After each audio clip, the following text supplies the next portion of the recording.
As we meet to pay our respects to His Royal Highness Prince Philip, the Duke of Edinburgh, our thoughts and prayers are with Her Majesty the Queen, her children, grandchildren and great-grandchildren who are experiencing such a profound loss from one of the twin pillars of their family's life. But it is a loss for all of us as well. The Duke of York put it well over the weekend when he said, "We have lost the grandfather of the nation." My brother said to me over the weekend, "I will miss Prince Philip a lot. I have grown up with him. He has always been the quiet, strong presence at the Queen's side, and I think that feeling is very widely shared." Although born into a life of privilege and later living such a life, we must remember that he arrived on our shores as a homeless refugee, and in the proud tradition of these islands, we gave him welcome, and he repaid that welcome 1,000 times over with a life of unstinting service to our country, the Commonwealth, and the world. He was a man of many interests, but he will be remembered principally for the Duke of Edinburgh's award scheme. And I noted the comments of one young man last Friday who said that had it not been for the award scheme, he suspected he would have ended up in prison.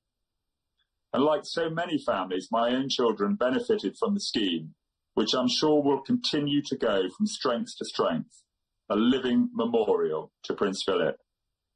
His other great interests of conservation and the environment fitted so well with his service to young people.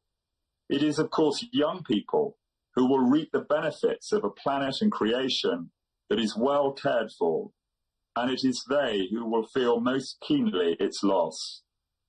The Duke was way ahead of his time in realizing the profound danger of climate change and biodiversity loss. In terms of being a role model, he showed how men can serve women while being men in their own right.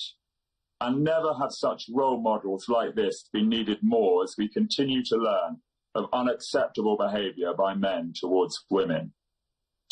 In 2017, he visited my constituency with the Queen to open the Elephant Care Centre at Whipsnade Zoo, and then to open Priory View Independent Living Scheme in Dunstable.